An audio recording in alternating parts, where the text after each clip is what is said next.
So let's talk about lubrication.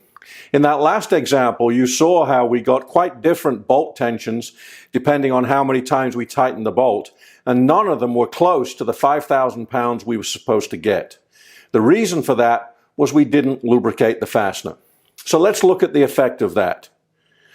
As you can probably see if we zoom in with the camera, I've got fairly copious amounts of Never-Seez have now been applied to our bolt. I've applied it to the threads. I've applied it, most importantly, to the back of the nut and the washers, because that's the biggest source of friction.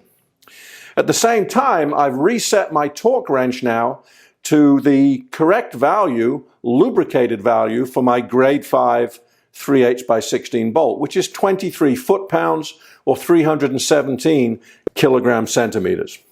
Let's see what we get now as we tighten the bolt.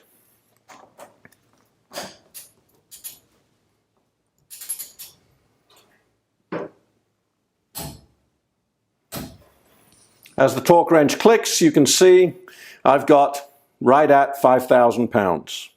I'm going to loosen the bolt off here real quick. Going to tighten again.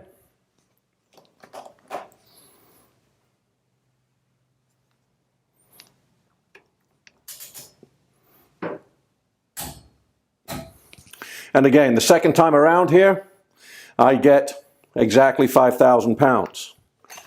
I'm going to back it off again here. Retighten again.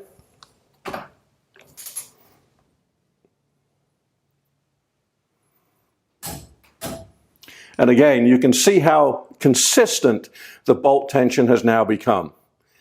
Bottom line, anytime you tighten a bolt with a threaded fastener, we should lubricate unless specifically told not to by the manufacturer.